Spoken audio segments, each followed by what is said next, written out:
कहानी का पूरा आनंद लेने के लिए कहानी के पिछले भागों को सुनना ना भूलें। कहानी के पिछले भागों का लिंक आपको नीचे कमेंट बॉक्स और डिस्क्रिप्शन बॉक्स में मिलेगा। तो चलिए आगे की कहानी शुरू करते हैं। जय श्री कृष्ण, जय श्री राधे, ओम नमः शिवाय, जय माता दी। ये तुम मुझसे क्यों पूछ रही हो कि क्या बात है?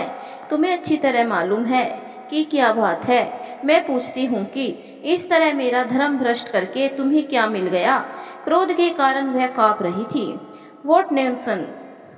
मैंने क्या किया जो आप मुझ पर इतना चिल्ला रही है? मैं भला आपका धर्म भ्रष्ट क्यों करने लगी? सोफिया ने भी दुगने स्वर में चिल्लाते हुए कहा। देखो, झूठ बोलने की कोशिश मत करो। मुझे अच्छी तरह मालूम है कि तुम मुझे बिल्कुल पसंद नहीं करती। मैं खुद भी यहाँ नहीं आना चाहती थी, लेकिन अपने बेटे के कारण मुझे यहाँ आना पड़ा। इतना कहते कहते सत्तो की आवाज़ भारी हो गई। देखो समधन जी, इस तरह आप मेरा बेटी को ब्लेम नहीं कर सकता है।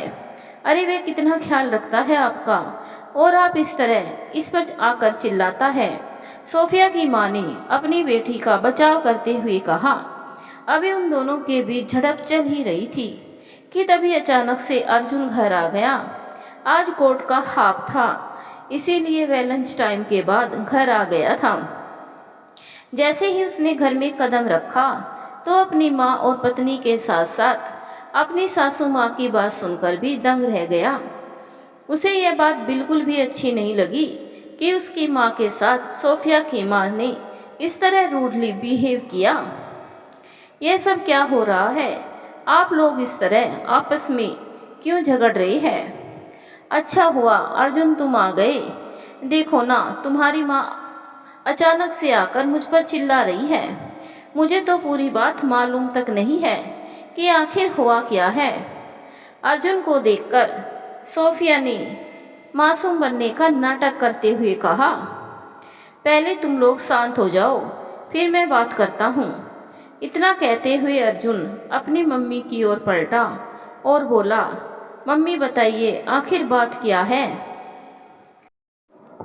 अपने बेटे की बात सुनकर सत्तो रो पड़ी।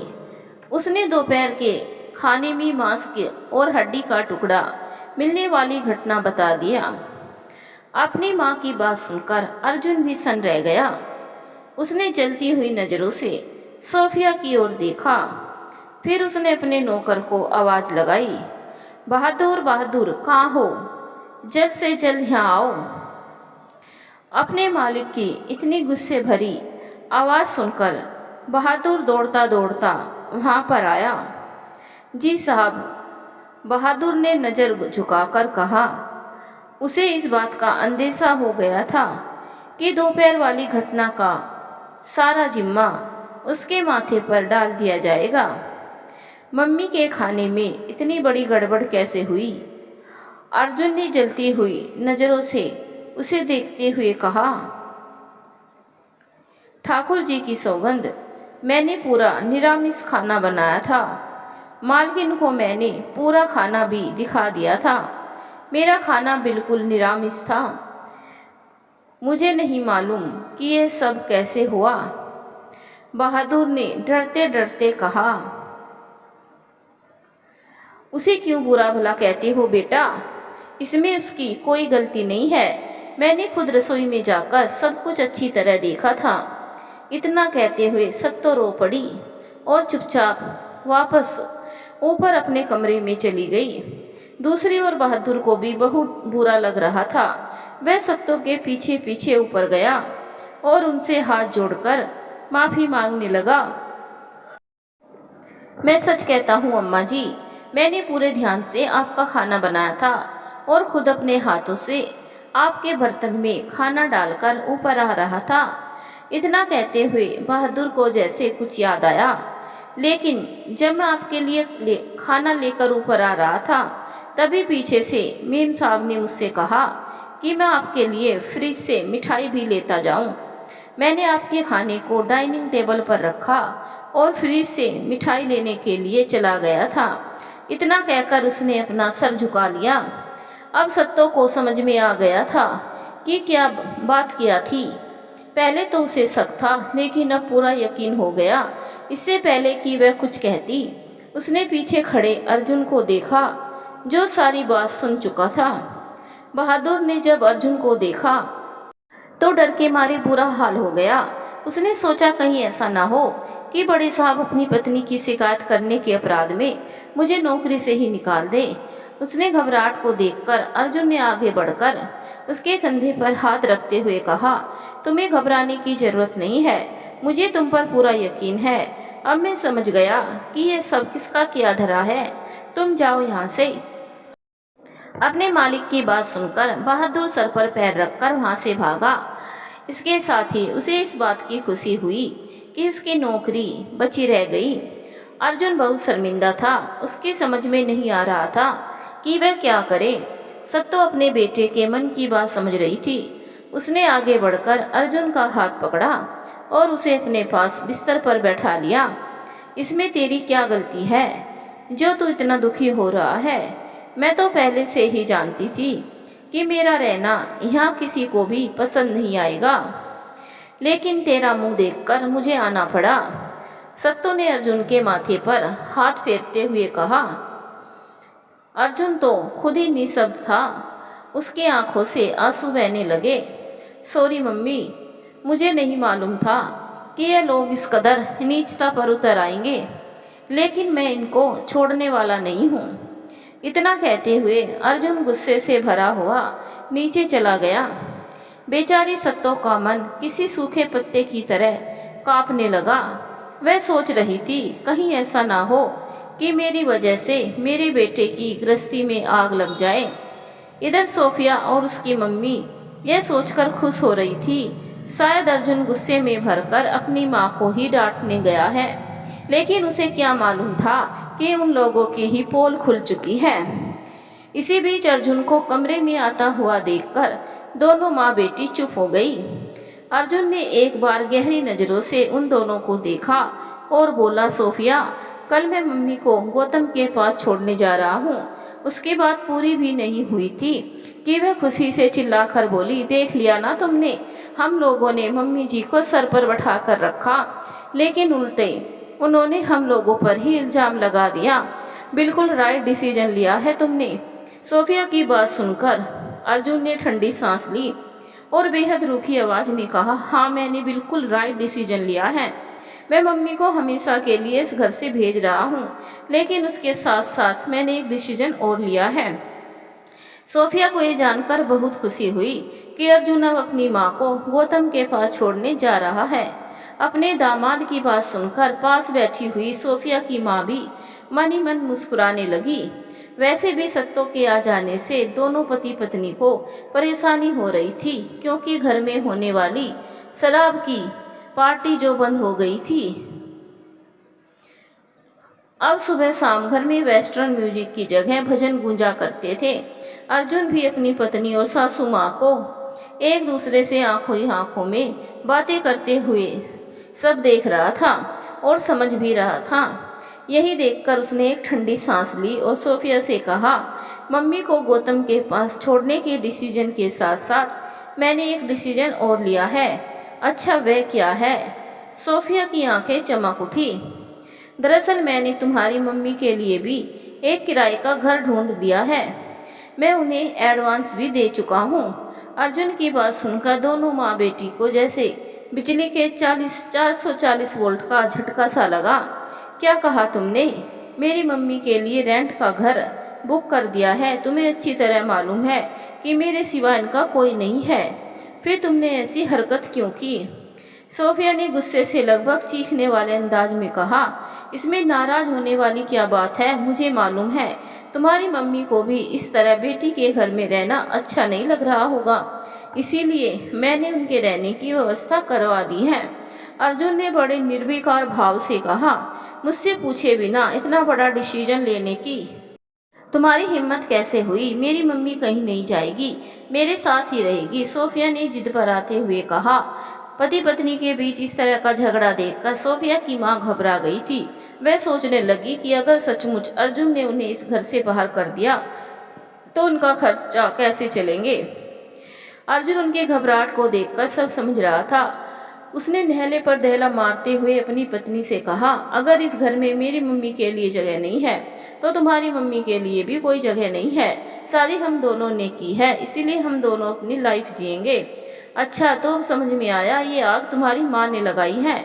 सोफिया का गुस्सा अब सारी हदें पार कर चुका था। खबरदार, अगर तुमने मम्मी के लिए एक शब्द भी कहा। उन्होंने कुछ नहीं कहा है। अरे वह तो यहाँ आना भी नहीं चाह रही थी। उन्हें मैं लेकर आया था क्योंकि मुझे उनकी ज़रूरत थी। मैं तो यह भी भूल गया था कि मैं एक इंसान हूँ। तुम सब के लिए तो मैं सिर्फ पैसा कमाने की मशीन और तुम्हारी ज़रूरतें पूरी करने वाला इंसान बन गया था। मैं भी एक इंसान हूँ, मेरी भी कुछ भावनाएं हैं। 2 पल अपनी मम्मी के साथ बिताकर मेरे दिल को सुकून मिलता है, जो तुम्हें और तुम्हारे परिवार वालों को फूटी आँख नहीं सुआ था। क्रोध के मारे अर्जुन की आवाज़ तेज हो गई थी और शरीर कांपने लगा था। सत्तो के कानों तक भी यह आवाज़ आ रही थी। वह नीचे आकर इस झगड़े को रोकना चाहती थी, लेकिन उसकी हिम्मत नहीं हो रही थी। उसे डर लग रहा था कहीं ऐसा ना हो उसके बीच बचाव करने से सोफिया और ज़्यादा भड़क जाए। तभी उन्हें सोफिया की आवाज़ सुनाई दी, तो तुम भी मेरी बात कान खोलकर सुन लो अर्जुन। अगर मेरी मम्मी इस घर से गई तो मैं भी उनके साथ हमेशा के लिए चली जाऊंगी। उसकी बात सुनकर अर्जुन के होठों पर एक व्यंग भरी मुस्कान आ गई। वह अच्छी तरह समझ रहा था कि सोफिया आखिरी दाव ही चलेगी। अच्छी बात है, तुम भी अगर उनके साथ जाना चाहती हो तो जा सकती हो। वैसे भी तुम सबके साथ रहने पर भी मैं अकेला ही हूँ। चलो, कम से कम तुम तो अपनी मम्मी के साथ सुकून से रहोगी। अर्जुन की बात सुनकर सोफिया और उसकी माँ बौखला गई। उसे इस जवाब की आशा बिल्कुल भी नहीं थी। सोफिया की माँ ने अपने दिमाग के घोड़े को दौड़ाना शुरू किया। वह समझ रही थी कि अगर ऐसा कुछ हो गया तो उसकी बेटी के साथ साथ उनका भविष्य भी बर्बाद हो जाएगा। वह अर्जुन की आंखों में सबके लिए नफरत का भाव देख रही थी। अच्छी बात है, मैं अपनी मम्मी को लेकर अभी यहाँ से चली जाती हूँ, और हाँ, बहुत जल्दी तुम्हें तलाक का नोटिस मिल जाएगा। सोफिया ने अपने सभी दांव पेच को खाली जाते हुए देखकर बौखलाते हुए कहा, जैसी तुम्हारी इच्छा। वैसे भी मैंने आज तक तुम्हारी हर बात मानी है, तो तुम्हारी इस बात को कैसे ठुकरा सकता हूँ। इतना कहते हुए जैसे ही अर्जुन पीछे मुड़ा तो उसने देखा कि सत्तो बड़ी तेजी के साथ चली आ रही है। सत्तो ने अपने बेटे बहू के बीच होने वाली सारी बातें सुन ली थी। वह नहीं चाहती थी कि उसके बेटे का घर टूटे, इसीलिए वह भागती हुई नीचे आ गई थी। अर्जुन ने जब अपनी मम्मी को इस तरह भागकर आते हुए देखा तो हैरानी से पूछा, क्या बात है मम्मी, आप इतना घबरा क्यों रही है? मैं घबराऊं नहीं तो और क्या करूं? मेरी वजह से मेरे बेटे का घर टूट रहा है। मेरे लिए बहुत शर्म की बात है। देखो अर्जुन, तुम ऐसा कुछ भी नहीं करोगे जिससे मेरा सिर शर्म के मारे झुक जाए। सत्तो ने लगभग हाँफते हुए कहा, मैं जो कर रहा हूँ बिल्कुल सही कर रहा हूँ। सोफिया को अगर मेरे परिवार वालों से कोई मतलब नहीं है तो मुझे भी उनके परिवार वालों से कोई मतलब नहीं है। मैं तो फिर भी इतना कर रहा हूँ कि उनके रहने खाने की व्यवस्था अलग से करवा दे रहा हूँ, लेकिन आपकी बहू तो आपको देखना भी नहीं चाहती। अर्जुन ने सोफिया को देखते हुए कहा। ऐसे नाजुक हालात को देखकर सोफिया की माँ ने तुरंत आगे बढ़कर अर्जुन के आगे अपने हाथ जोड़ दिए। हमारे लिए तुम्हें आपस में लड़ने की जरूरत नहीं है।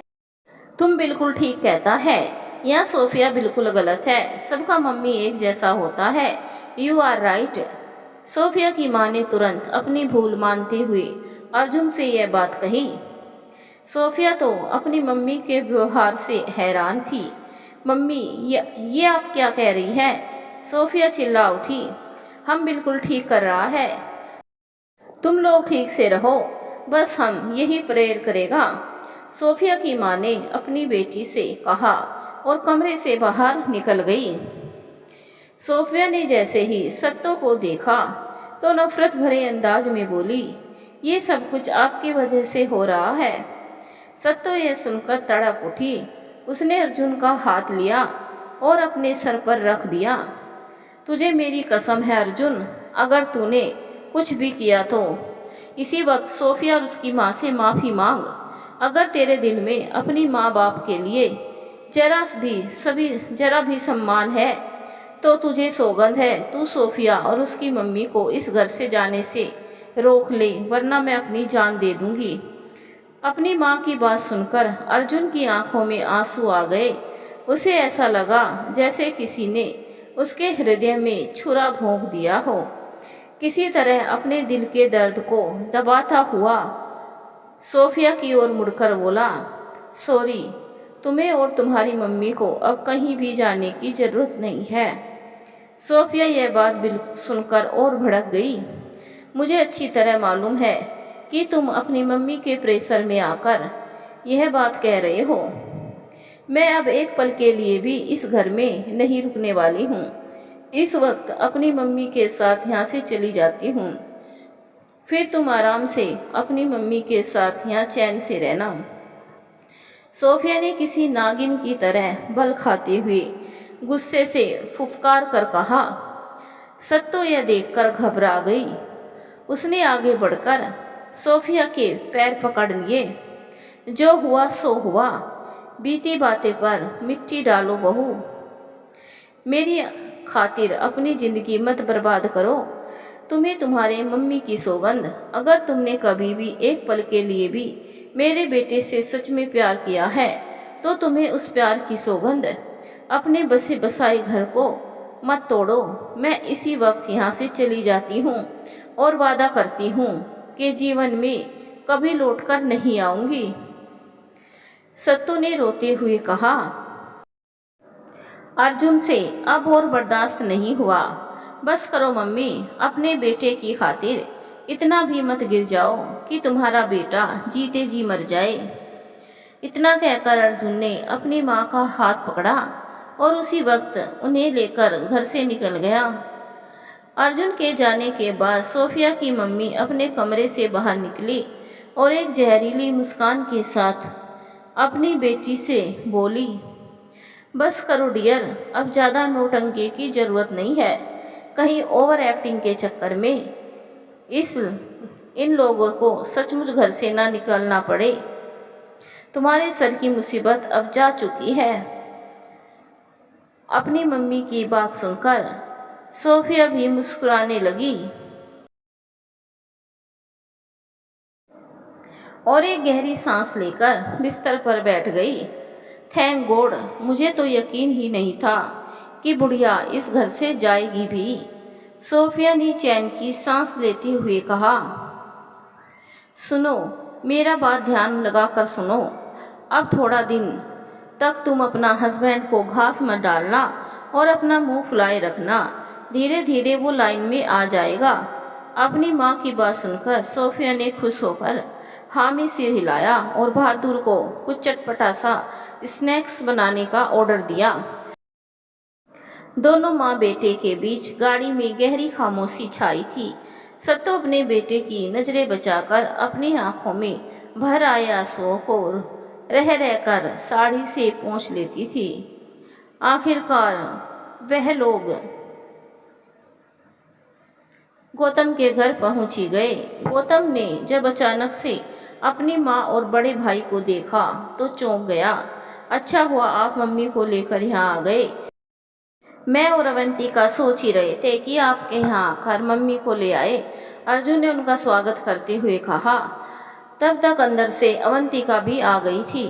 उसने भी आगे बढ़कर सबका स्वागत किया और सबके चाय नाश्ते का प्रबंध करते हुए वही उनके पास बैठ गई। अर्जुन के चेहरे पर छाई गहरी खामोशी और चिंता को देखकर इतना तो सब लोग समझ गए थे कि जरूर कोई ना कोई बात हुई है। थोड़ी देर के बाद अर्जुन मम्मी को छोड़कर वापस निकल गया। उसके जाते ही सत्तो फूट फूट कर रोने लगी। उन दोनों की हिम्मत नहीं हो रही थी कि वह उनके रोने की वजह पूछे, लिहाजा दोनों चुपचाप खड़े रहे।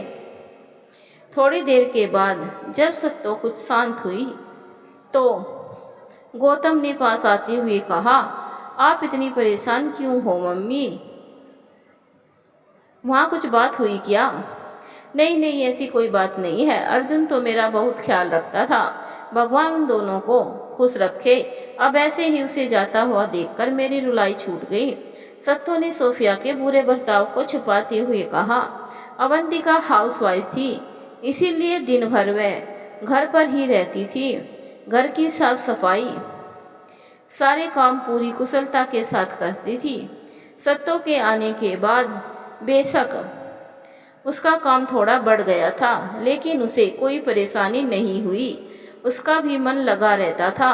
दो दो बेटों के घर से इस तरह ठोकर खाने के बाद सत्तो मन से ही नहीं बल्कि तन से भी पूरी तरह टूट चुकी थी। अवंतिका के साथ भी हर वक्त वह डरी डरी सी रहती थी। उसे इस बात का डर लगा रहता कि कहीं उसकी कोई बात उसे बुरी ना लग जाए। उसके मन में अब यह बात घर कर गई थी कि वह नितांत अकेली और असहाय है। अब उसका अपना कोई अस्तित्व नहीं है। वह दूसरों पर सारी जिंदगी के लिए आश्रित हो गई है। अपने पति जयराम और उनके साथ बिताए गए उन सुखी और सुनहरे दिनों को याद करके अकेले में वह जी भर के रोया करती। मन ही मन घुटने की वजह से धीरे धीरे उसका शरीर कमजोर होने लगा। अपनी माँ को इस तरह चुपचाप देखकर, कमजोर होता हुआ देखकर गौतम ने इस बारे में अपनी पत्नी अवंतिका से बात की। क्या बात है अवंतिका? मम्मी इतनी चुपचाप और डरी डरी क्यों रहती है? दिनों दिन उनका स्वास्थ्य भी गिरता जा रहा है। सब ठीक तो है ना? अपने पति की बात सुनकर अवंतिका चिढ़ गई। उसे ऐसा महसूस हुआ जैसे उसका पति उस पर शक कर रहा है कि मैं उसकी माँ का ख्याल नहीं रखती। अगले ही पल उसने सोचा, कहीं ऐसा तो नहीं कि मम्मी जी ने ही अपने बेटे के कान भरे हैं। अवंतिका को चुपचाप देखकर गौतम ने कहा, क्या बात है, तुम चुप क्यों हो? मैं तुमसे ही पूछ रहा हूँ। मैं तो सारा दिन बाहर रहता हूँ, सब ठीक तो है ना? तो तुम्हें क्या लगता है तुम्हारे जाने के बाद मैं तुम्हारी माँ का ध्यान नहीं रखती, उनके साथ बुरा व्यवहार करती हूँ या उनको खाना नहीं देती, जो दिनों दिन कमज़ोर होती जा रही है? तुम्हारे मन में यह बात आई कैसे? अवंतिका ने गुस्से से उबलते हुए कहा। उसके गुस्से को देखकर गौतम हैरान रह गया। अरे बाबा, तुम नाराज क्यों होती हो? मैं तो तुमसे वैसे ही पूछ लिया। क्या तुम भी नहीं देख रही कि माँ बहुत बदल गई है? मैंने तुम पर कोई इल्जाम तो नहीं लगाया? गौतम ने उसे शांत करते हुए कहा। उसके समझाने से अवंतिका का गुस्सा शांत तो हो गया, लेकिन उसके मन में बात घर कर गई थी। दोनों माँ बेटे जरूर मेरी शिकायत करते हैं। मैं कितना ख्याल रखती हूँ, लेकिन फिर भी गौतम ने मुझ पर शक किया। धीरे धीरे उसने पहले की तरह अपनी सास का ख्याल रखना छोड़ दिया। पहले वह घर से बाहर जाती थी तो उनके खाने नाश्ते का प्रबंध करके जाती थी। अब वह दिन भर के लिए कभी शॉपिंग तो कभी अपनी सहेलियों के पास चली जाती थी। वो सत्तों को भी बताने की जरूरत भी नहीं समझती थी कि कहीं बाहर जा रही है। उसके जाने के बाद जब सत्तो रसोई में जाती और खाने पीने का सामान नहीं देखती तो जो बन पड़ता बनाकर खा लेती थी। कमजोरी की वजह से खाना तो बना लेती थी, लेकिन किचन के साफ सफाई ढंग से नहीं कर पाती थी। अवंतिका जब घर लौट कर आती तो अस्त व्यस्त रसोई को देखकर चिढ़ जाती। काफी देर तक वह रसोई घर में उठा पटक करती रहती। सत्तो सब समझती थी, लेकिन वह बेचारी किससे अपने मन की बात करती। चुपचाप अपने कमरे में बैठी आंसू बहाती रहती। एक छोटी सी गलतफहमी ने अच्छे भले संबंधों को बिगाड़ कर रख दिया था। आज गौतम के ऑफिस जाने के बाद अवंतिका ने अपनी सास को नाश्ते के लिए भी पूछने की जरूरत नहीं समझी। जो बचा था उसने खुद खा लिया और अपनी सहेली के साथ फिल्म देखने के लिए चली गई। उसने अपनी सास के लिए दोपहर का खाना भी नहीं बनाया था। उन्हें कुछ बताए बगैर वो चुपचाप चली गई। पूरे घर में सन्नाटा देखकर सत्तो समझ गई कि अवंतिका घर पर नहीं है। उसने रसोई में जाकर देखा तो सारे बर्तन खाली पड़े थे। उसे जोरों की भूख लगी थी। वह तो भला था कि गौतम ऑफिस जाने से पहले माँ के साथ बैठकर उन्हें भी नाश्ता करा दिया करता था और खुद भी नाश्ता कर लिया करता था। एक वक्त था जब सत्तो फटाफट घर के सारे काम कर लिया करती थी, लेकिन इस उम्र में जाकर उसके हाथ पांव शिथिल हो गए थे। उस पर भी बहू की रसोई में उसे इस बात का डर लगा रहता था कि कहीं बहू नाराज ना हो जाए। यही सब सोचते हुए उसने अपने लिए प्रेशर कुकर में खिचड़ी चढ़ा दी। शायद आज का दिन ही बुरा था। आज अचानक से गौतम की तबीयत खराब हो गई। वह ऑफिस जाने के कुछ घंटे बाद ही वापस घर लौट आया। उसने देखा अवंतिका घर पर नहीं थी और उसकी माँ किसी तरह खिचड़ी बना रही थी। तुम रसोई में क्या कर रही हो माँ, और अवंतिका कहाँ है? अपने बेटे की बात सुनकर सत्तो बुरी तरह घबरा गई। उसकी समझ में नहीं आ रहा था कि वह क्या जवाब दे। और यह क्या, अवंतिका ने मेरे जाने के बाद खाना भी नहीं बनाया? गौतम ने किचन में इधर उधर देखते हुए कहा, अरे नहीं नहीं बेटा, अचानक से उसकी किसी सहेली की तबीयत खराब हो गई है, उसे ही देखने गई है। हमने उसे फोन पर बातें करते सुना था। सत्तो ने अवंतिका को बचाने की कोशिश करते हुए कहा, जो भी हो, लेकिन ऐसी भी क्या इमरजेंसी थी कि उसने आपके लिए खाना भी नहीं बनाया? इतना कहकर उसने अवंतिका को कॉल लगा दिया। रिंग जा रही थी, लेकिन अवंतिका ने फोन नहीं उठाया। उसे क्यों परेशान कर रहे हो बेटे? मैंने खिचड़ी बनाया है ना, हम दोनों माँ बेटे खा लेते हैं। अपनी माँ की बात सुनकर उसने कुछ नहीं कहा। उसने चुपचाप खाना खा लिया, लेकिन उसे यह बात बहुत बुरी लग रही थी। अवंतिका जैसे ही घर पहुंची तो गौतम को घर पर देखकर उसे हैरानी हुई। आज तुम इतनी जल्दी घर कैसे आ गए? मेरी तबीयत कुछ ठीक नहीं लग रही थी, इसीलिए मैं घर जल्दी आ गया। भूख लगने पर किचन में जाकर देखा तो खाने को कुछ भी नहीं था। आज तुमने खाना नहीं बनाया क्या? गौतम ने अपने गुस्से को दबाते हुए बड़ी शालीनता के साथ पूछा। मुझे अचानक जाना पड़ गया, इसीलिए चली गई। इतना कहते हुए अवंतिका ने अपनी नज़रें झुका ली, क्योंकि आज उसकी चोरी पकड़ी गई थी। तुम्हारे जाने पर मुझे ऐतराज नहीं है, लेकिन क्या तुमने एक बार भी ये सोचा कि माँ दोपहर में क्या खाएगी?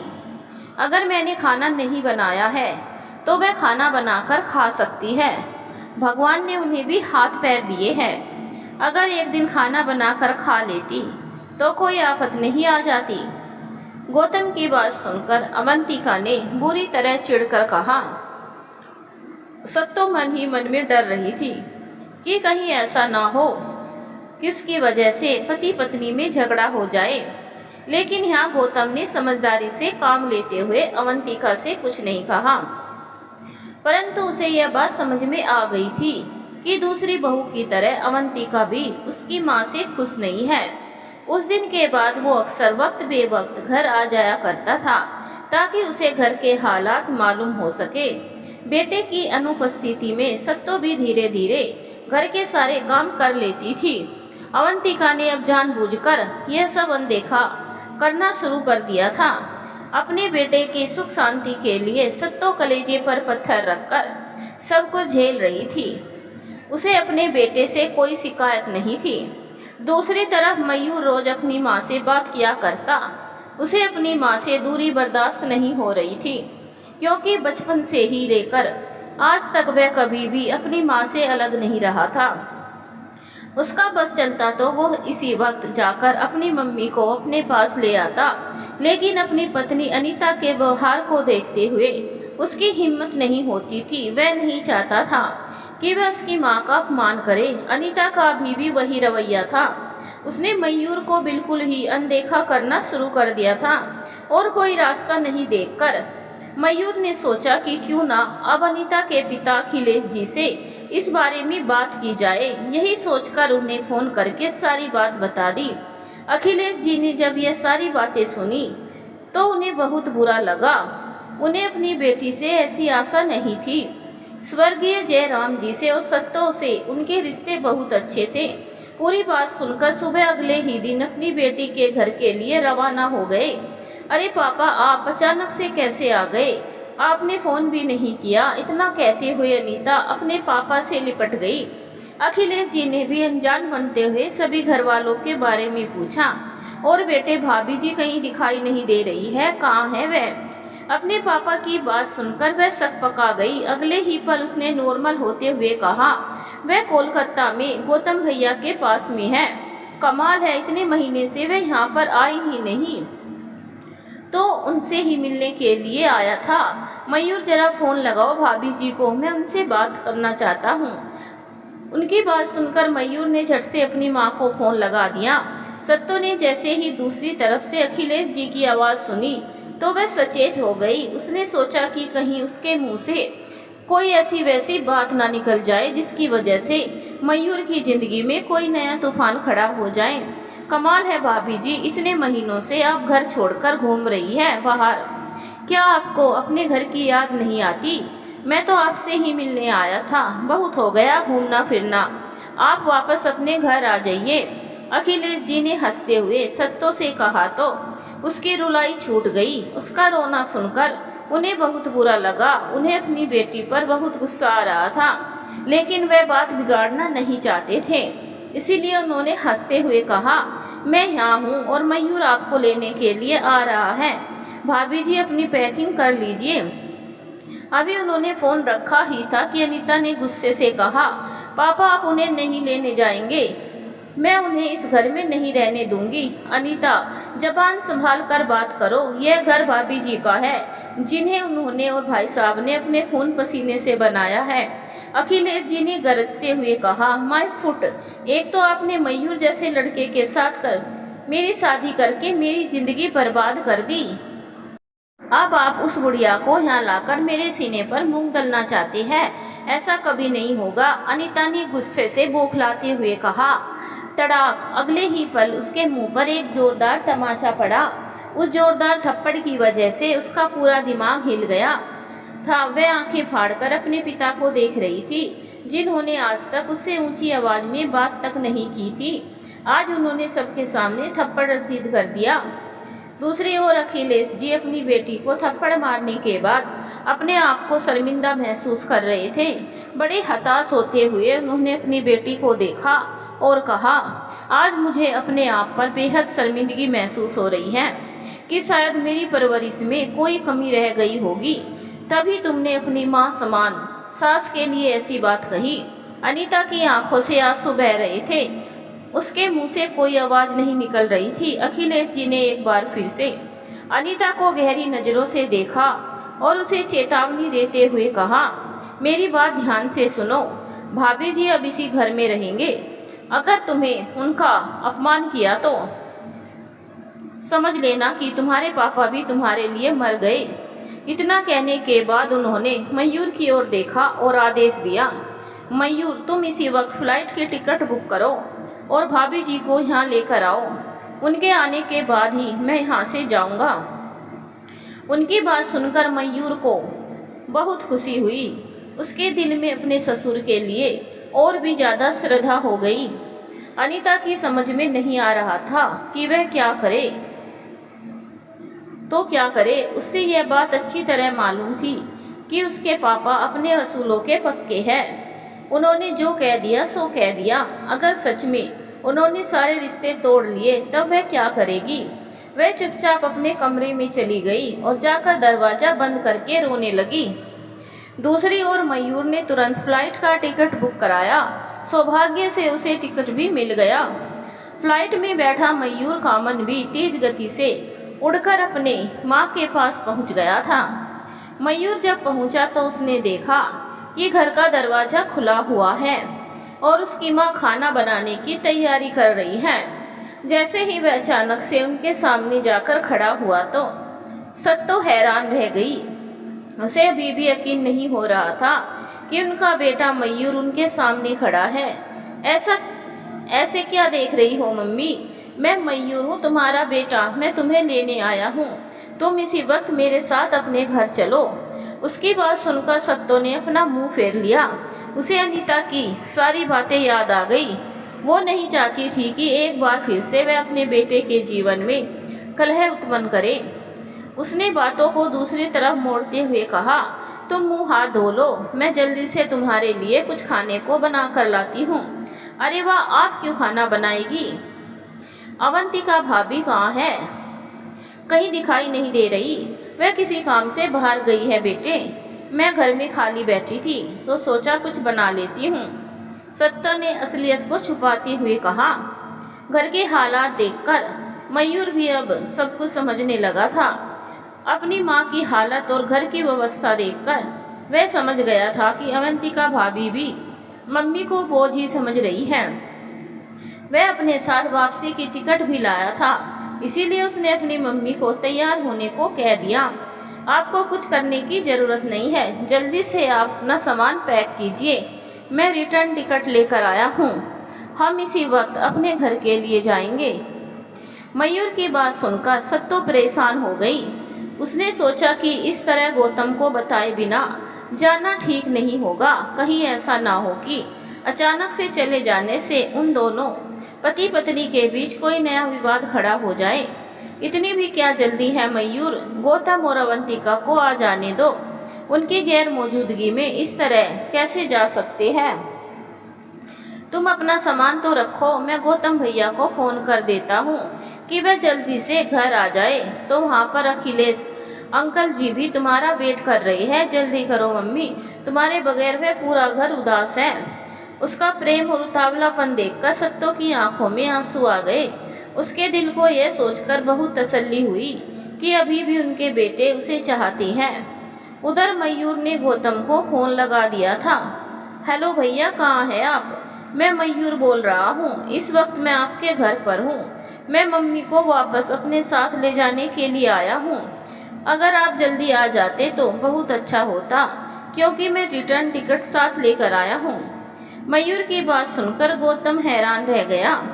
उसने सोचा जरूर कुछ बात हुई है, इसीलिए मयूर मम्मी को लेने आया है। कहीं ऐसा तो नहीं कि मम्मी ने उसे फ़ोन करके सब कुछ बता दिया है।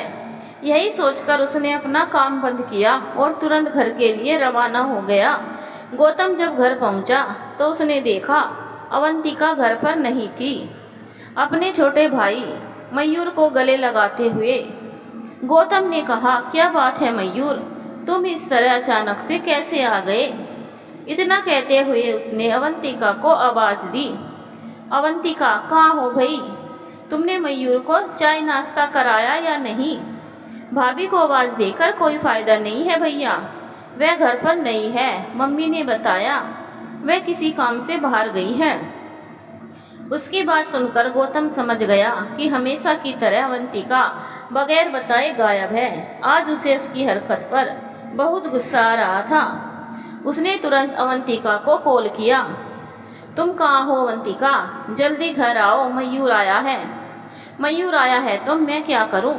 तुम हो, तुम्हारी मम्मी है। अपने परिवार वालों से गले मिलो, बातें करो, मेरी क्या ज़रूरत है? अवंतिका ने बड़ी अपेक्षा के साथ कहा। उसकी बात सुनकर गौतम का खून खोल गया, लेकिन उसने अपना क्रोध मन ही मन में दबाते हुए बड़ी शांति के साथ अवंतिका से कहा, मयूर मम्मी को अपने साथ ले जाने के लिए आया है। अगर तुम में जरा सी भी शराफत बाकी है तो अपने रिश्ते का ना सही मेरा लिहाज करके ही जल्द से जल्द घर वापस लौटो।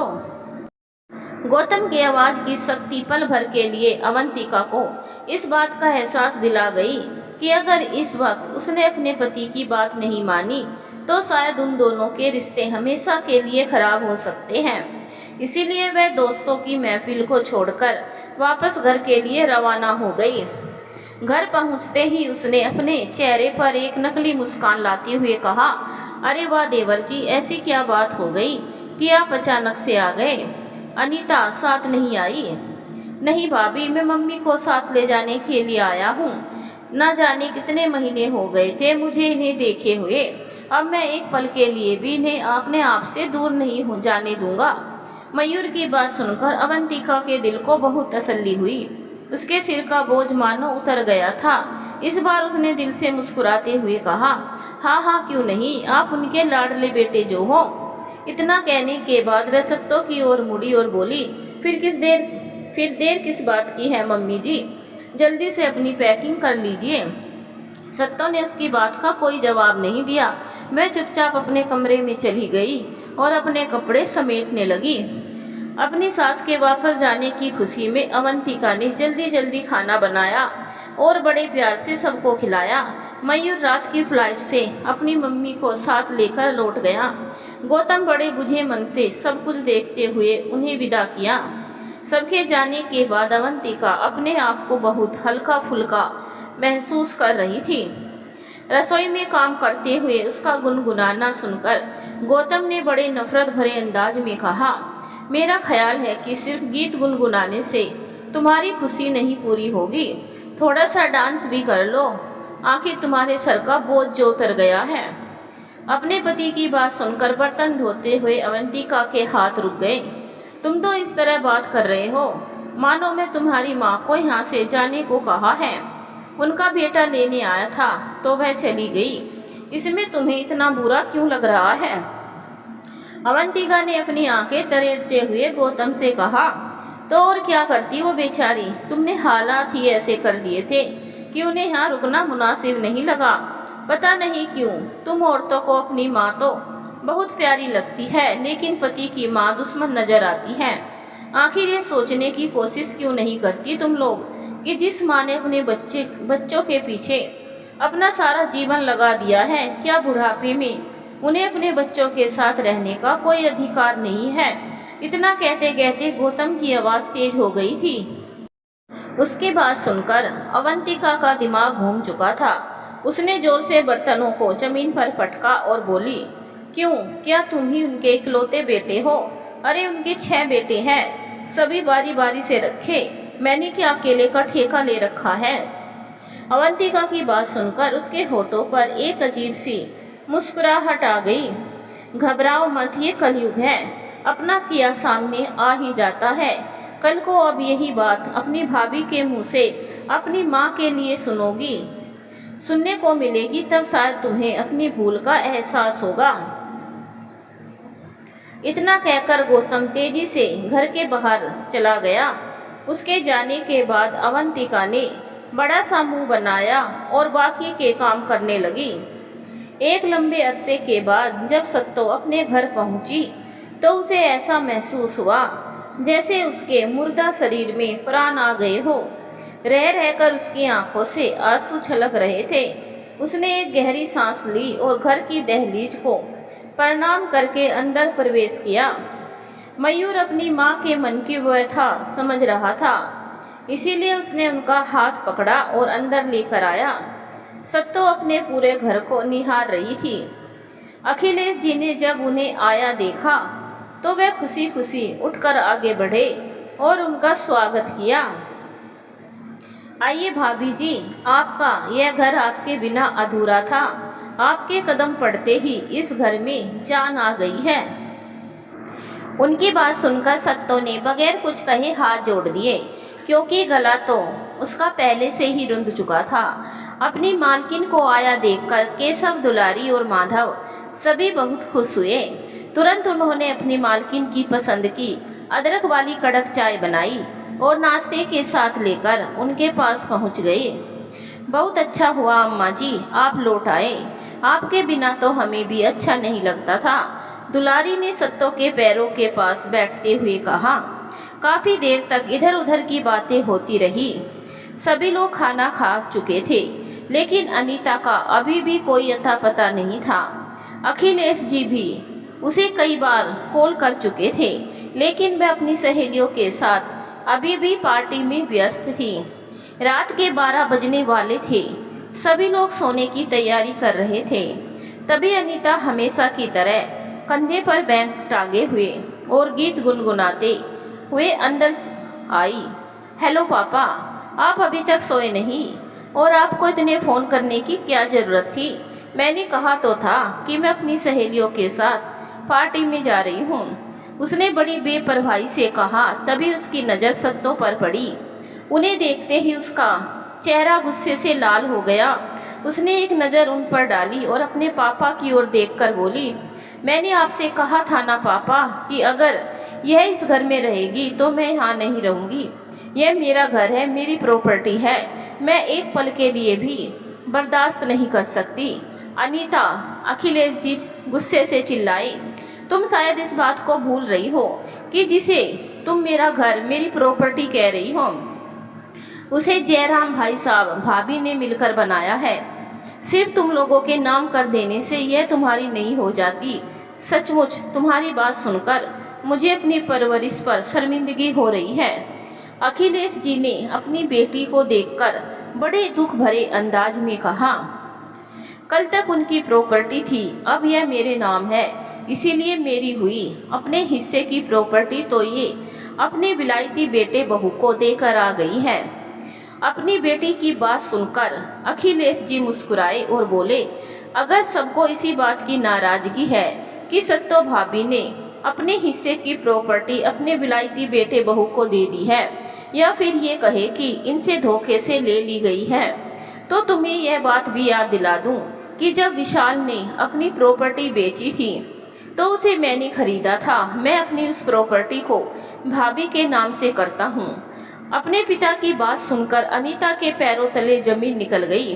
What do you mean? ये आप क्या कह रहे हैं पापा? आपने उस प्रॉपर्टी को मेरे लिए खरीदा था, आप उसे इन्हें कैसे दे सकते हैं? अपनी बेटी की बात सुनकर उनके होठों पर एक मुस्कान आ गई। उन्होंने कहा, मेरी है, मैं जिसे चाहे दे सकता हूँ। लेकिन पापा, अगर आपने उस प्रॉपर्टी को इनके नाम कर दिया तो इनके मरने के बाद वो सारे बेटों के हिस्से में बट जाएगी। बाद में क्या होगा मैं नहीं जानता, लेकिन अपनी आंखों के सामने इस तरह इनका अपमान होता हुआ नहीं देख सकता। इतना कहते हुए वह सत्तों की तरफ मुड़े। भाभी जी, मैं कल ही सारे पेपर बनवाता हूँ और उस प्रॉपर्टी को आपका नाम करता हूँ। अब आप इस घर में रहेगी, और यही नहीं, इस घर के जितने भी नौकर हैं ये आपका काम करेंगे, सिर्फ आपका। इतना कहकर वह अपने कमरे में चले गए। सत्तो भी उठकर अपने कमरे में चली गई। अपने पिता का रवैया देखकर अनीता पैर पटकते हुए अपने बेडरूम में चली गई थी।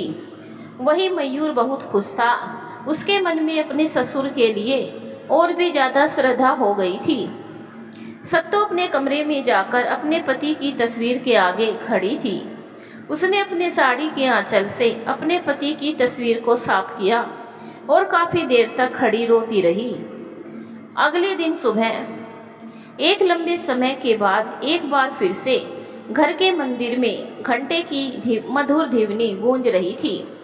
अपनी बहू की अनुपस्थिति में सत्तो जी ने अखिलेश जी को ऐसा कुछ भी करने से मना कर दिया था जिससे कि इस घर की सुख शांति भंग हो। उसने प्रॉपर्टी लेने से साफ साफ मना कर दिया। अखिलेश जी मजबूर होकर वापस लौट गए। हालांकि यह बात अनीता को मालूम नहीं थी। एक तो पहले से ही वह खुश नहीं थी, उस पर से अब सास के आ जाने से पति पत्नी के बीच की दूरियां और बढ़ चुकी थी। सत्तो अपनी ओर से कोशिश करती कि वह किसी के सामने ना पड़े। अनीता जब तक घर में रहती थी तब तक वह कोशिश करती कि वे अपने कमरे से बाहर ना निकले, ताकि घर में किसी प्रकार का कोई कलेश ना हो। लेकिन आखिर ऐसा कितने दिन तक चलता? अखिलेश जी अपनी बेटी को समझाने में नाकामयाब रहे थे। जाने से पहले उन्होंने साफ साफ शब्दों में अपनी बेटी को चेतावनी दे दी थी। देखो अनीता, मैंने तुम्हें तुम्हारा पिता बनकर नहीं बल्कि तुम्हारी माँ के जाने के बाद तुम्हारी माँ बनकर भी पाला है। मैंने तुम्हारी खुशी के लिए क्या नहीं किया, कभी भी तुम्हें किसी चीज़ के लिए मना नहीं किया। लेकिन आज आखिरी बार मैं तुम्हें चेतावनी देते हुए कह रहा हूँ कि अगर मुझे यह बात मालूम हुई कि तुमने भाभी जी के साथ बदतमीजी की है या उनका अपमान किया है तो मेरे घर के दरवाजे हमेशा के लिए तुम्हारे लिए बंद हो जाएंगे। यही नहीं, तुम सोच लेना कि तुम्हारे पापा तुम्हारे लिए मर चुके हैं। अनीता ने जीवन में पहली बार अपने पिता का ऐसा रूप देखा था। उनकी बात सुनकर उसका दिल टूट गया और उसकी आंखों में आंसू आ गए। वह अपनी गलती अभी भी स्वीकार नहीं कर रही थी, बल्कि अपने पिता के इस बदले व्यवहार में के लिए वह अपनी सास को ही दोषी ठहरा रही थी।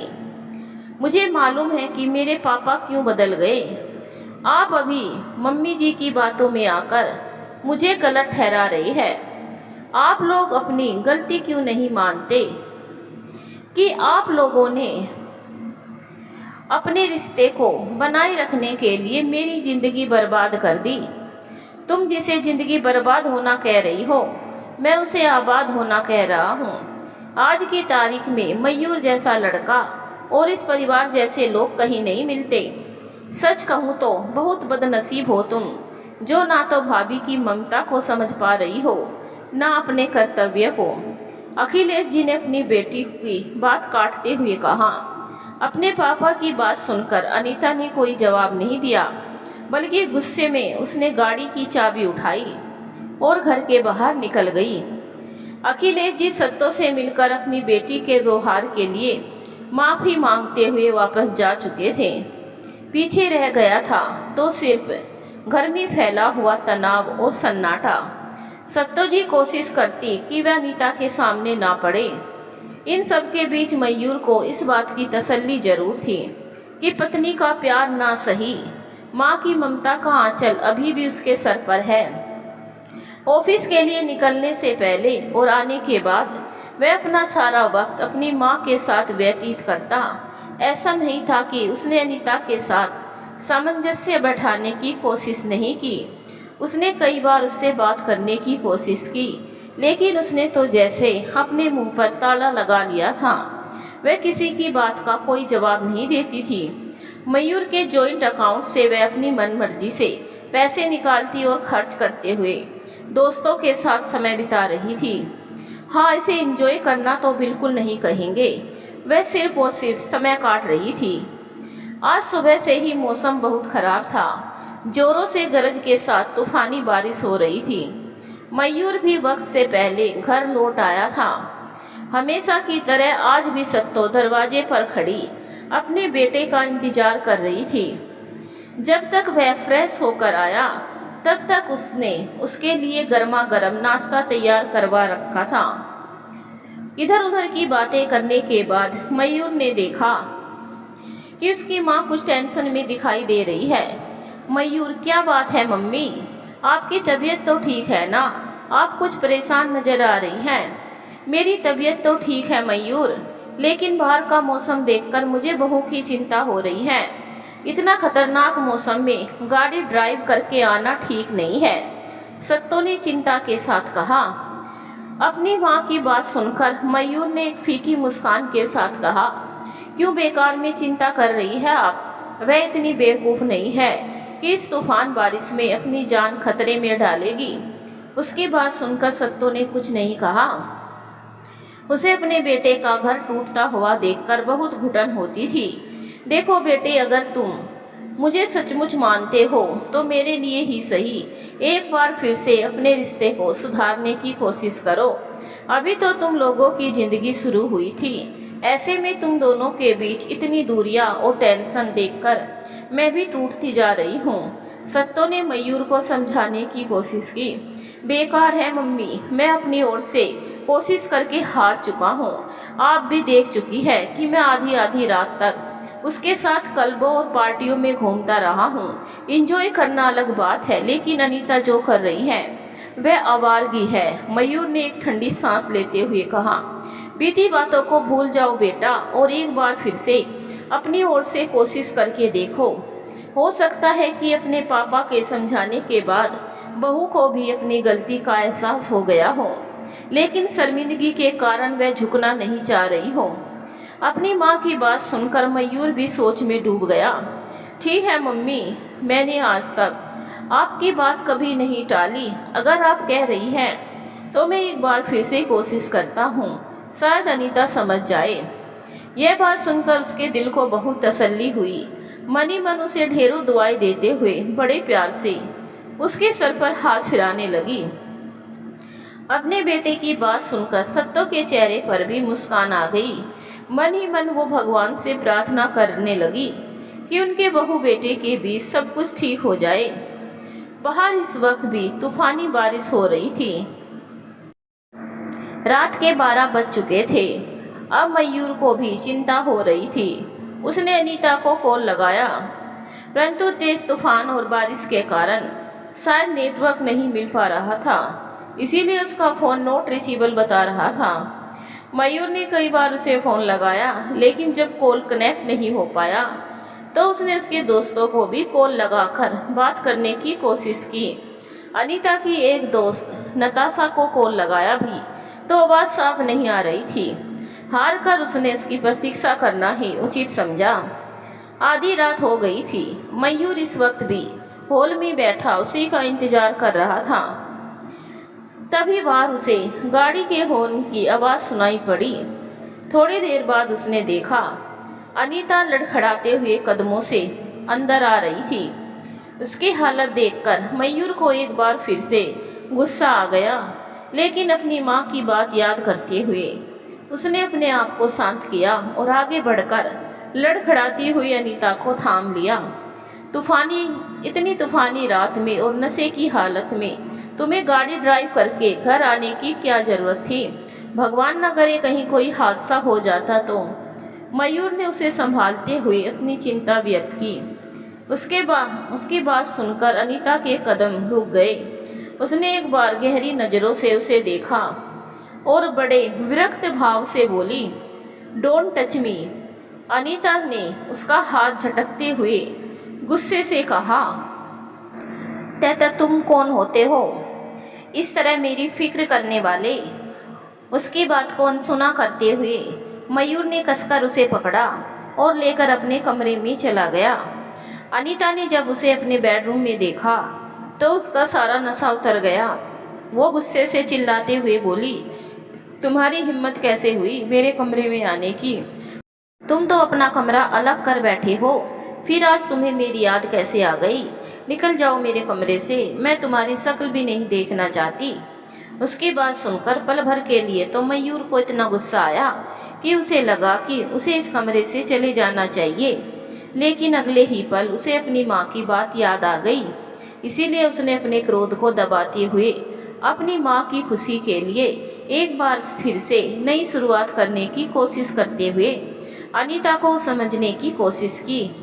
मयूर के मन में चल रहे अंतर्द्वंद से बेखबर अनीता उसे इस वक्त अपने बेड पर देखकर और चिढ़ रही थी। क्या बात है मयूर, तुम्हें मेरी बात सुनाई नहीं दी? मैं कहती हूँ गेट आउट फ्रॉम हियर। मैं तुम्हारी शक्ल भी नहीं देखना चाहती हूँ। वह एक बार फिर से चिल्लाई। देखो तुम्हें जो भी कहना है कह लो। इस वक्त तुम गुस्से में हो, इसीलिए शायद मेरी बात नहीं समझ पाओ, लेकिन सच यही है कि मैं तुमसे बहुत प्यार करता हूँ। तुम्हारी खुशी के लिए मैंने क्या नहीं किया, और आज मैं वादा करता हूँ आगे भी मैं तुम्हें खुश रखने की पूरी कोशिश करूँगा। मयूर ने निरीह भाव से अनीता को देखते हुए बड़ी बेबसी के साथ कहा।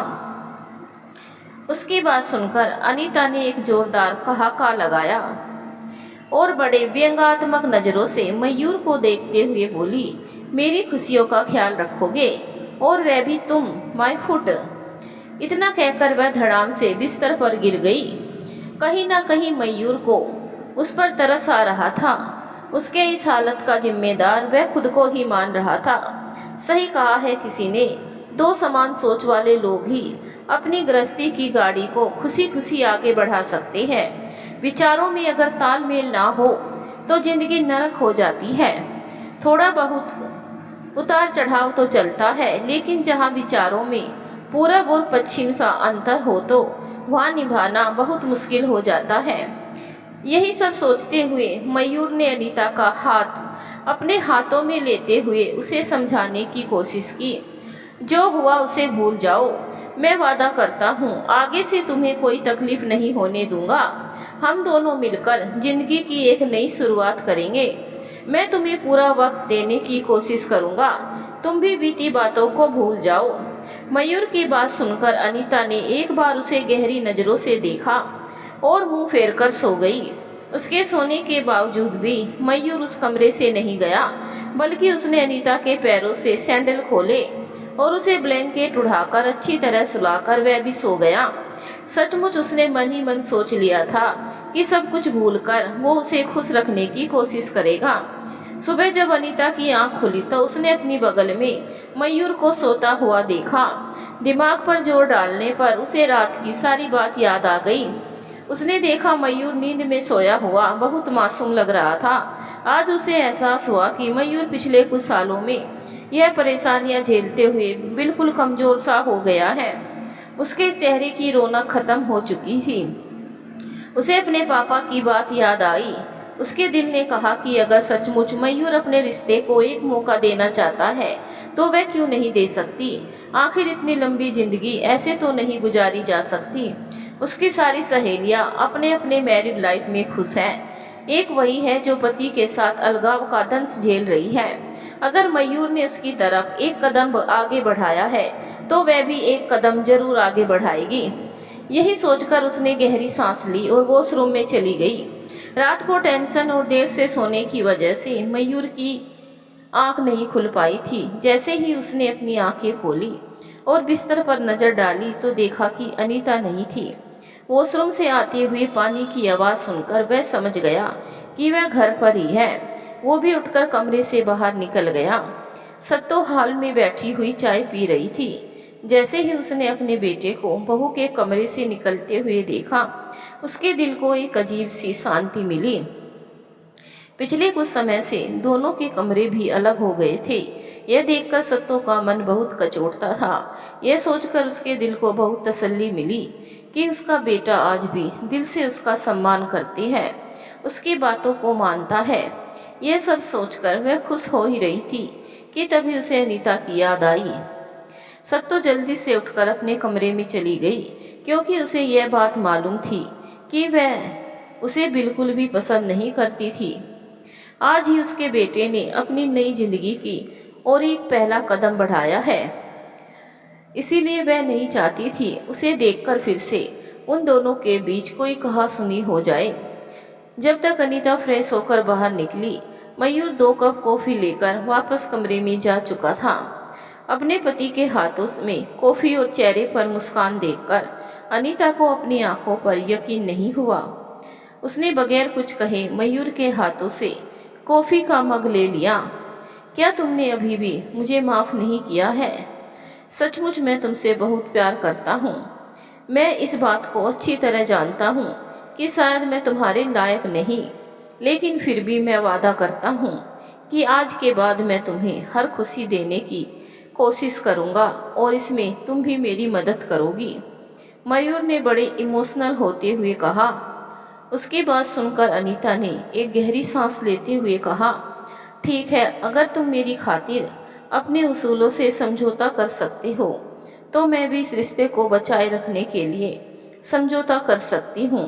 लेकिन हाँ, मैं अपने इस रिश्ते में किसी का इंटरफेयर नहीं चाहूँगी, यहाँ तक कि तुम्हारी माँ का भी नहीं। उसकी बात सुनकर मयूर के दिल को चोट तो लगी, लेकिन अपनी माँ की बात का ध्यान रखते हुए उसने उनकी खुशी की खातिर इस बात पर भी समझौता कर लिया। तुम तो इस बात को अच्छी तरह जानती हो कि तुम्हारे पापा ने मम्मी के लिए सारी व्यवस्था करवा दी है, इसीलिए उनके लिए परेशान होने का कोई मतलब ही नहीं है। मैं तुम्हारी हर बात से सहमत हूँ, फिर भी मैं एक बात करना चाहूँगा कि अपनी और अपने पिता की मर्यादा का ख्याल जरूर रखना। मयूर की आवाज़ में जो बेबसी छिपी हुई थी उसे अनीता बिल्कुल भी महसूस नहीं कर पा रही थी। अनीता बहुत खुश हो गई थी। तो फिर ठीक है, हम आज ही नैनीताल चलते हैं। अपने इस नए रिश्ते की शुरुआत हम वहीं से करेंगे। अनीता ने खुश होकर कहा, ठीक है, मैं ऑफिस फ़ोन करके मैनेजर को सारे काम समझा देता हूँ।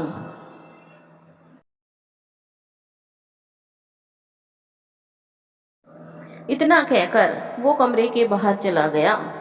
इधर उधर देखने के बाद वह अपनी मम्मी के कमरे में गया।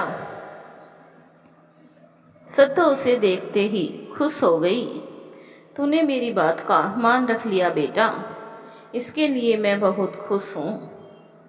तुम्हारे लिए तो मैं अपनी जान भी दे सकता हूँ माँ। मैंने तुम्हारी बहू की हर बात मान ली है। आज मैं उसके साथ नैनीताल जा रहा हूँ। मयूर ने अपनी माँ की गोद में अपना सर रखते हुए कहा, मेरी दुआएं तुम्हारे साथ है बेटा, मेरी फिक्र बिल्कुल मत करना। मेरी देखभाल के लिए घर पर दुलारी है, माधव है, केशव है, इतने सारे लोग हैं। मैं मरने से पहले तुम दोनों को खुश देखना चाहती हूँ। इतना कहते हुए सत्तो की आंखों के कोर भीग गए। अनीता और मयूर नैनीताल के लिए निकल चुके थे। वे दोनों एक दूसरे के साथ जरूर थे, लेकिन अभी भी दोनों के बीच काफ़ी दूरियां थी। नैनीताल के हसीन और रोमांटिक मौसम में भी अनीता बहुत खामोश थी। बेचैन तो मयूर भी था, क्योंकि अब यह रिश्ता दिल का नहीं बल्कि समझौते का था। दोनों एक दूसरे के पास होते हुए भी बहुत दूर थे। हालांकि मयूर बीच बीच में इधर उधर की बातें करते हुए माहौल को हल्का करने की कोशिश कर रहा था। अनीता भी इस बात को समझ रही थी कि अब तो उसके पापा ने भी उसका साथ छोड़ दिया है, और अब अगर कहीं उसने मयूर का साथ भी छोड़ दिया तो जिंदगी में अकेलापन के सिवा कुछ भी नहीं मिलेगा। यह यारी दोस्ती और चमक दमक भी बिना पैसे के कभी साथ नहीं देगी। यही सोचकर उसने भी एक बार फिर से इस रिश्ते की नई शुरुआत करने के लिए अपने कदम बढ़ा दिए थे। उन दोनों को नैनीताल आए 5 दिन हो चुके थे। इसी जगह और मौसम का तकाजा कहा जाए या फिर उनके नए जीवन की ओर पहला कदम, धीरे धीरे दोनों एक दूसरे के करीब आ रहे थे।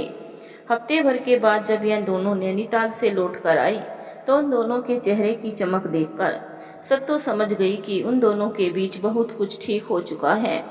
अपने बहू बेटे की खुशहाली की कोशिश करती कि उसकी वजह से किसी तरह की कोई प्रॉब्लम ना उठ खड़ी हो।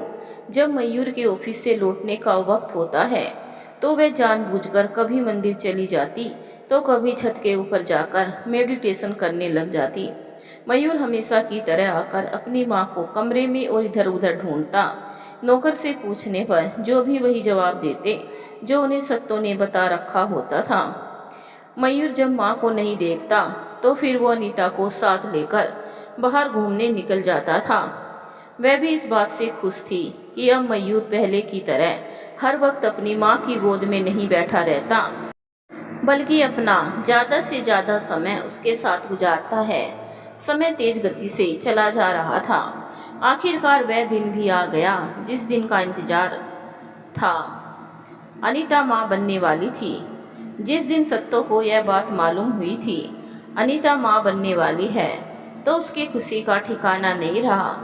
उसने मंदिर जाकर भगवान को भोग चढ़ाया और साथ ही गरीबों में अनाज और वस्त्रों का दान किया। दूसरी तरफ गौतम की पत्नी अवंतिका भी एक प्यारे से बेटे की माँ बन चुकी थी।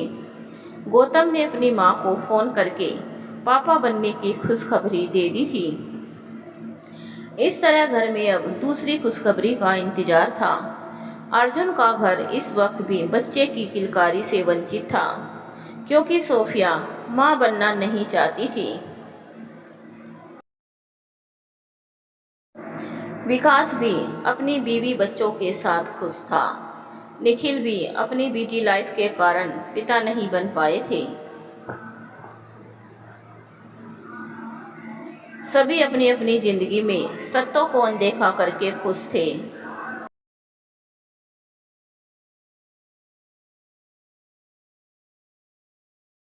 सत्तो तो एक माँ थी, वो भला अपने बच्चों का बुरा कैसे सोच सकती थी।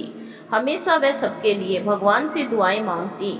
उसका भी जी करता कि वह अनीता के पास बैठकर उससे बातें करे, होने वाले बच्चों के बारे में कुछ बताए, लेकिन वो डर के मारे उसके पास नहीं जाती थी कि क्या पता उसकी वजह से फिर कोई मुसीबत ना खड़ी हो जाए। दिन गुजरते जा रहे थे। अखिलेश जी को भी जब इस बात की खबर मिली कि उनकी बेटी के पाँव भारी है तो वे बहुत खुश हुए और अपनी बेटी के लिए ढेर सारे उपहार लेकर आए थे। कुल मिलाकर एक लंबे समय के बाद इस घर में खुशियाँ आई थी। देखते ही देखते 9 महीने कैसे बीत गए पता भी नहीं चला और समय आने पर अनीता ने एक बहुत स्वस्थ और सुंदर बेटे को जन्म दिया। सत्तो उन दोनों की देखभाल में लगी रहती। आगे क्या होने वाला है, आगे की कहानी सुनने के लिए चैनल को सब्सक्राइब जरूर करें। मिलेंगे कहानी के अंतिम भाग में। धन्यवाद दोस्तों, और प्लीज़ वीडियो को लाइक भी जरूर करें।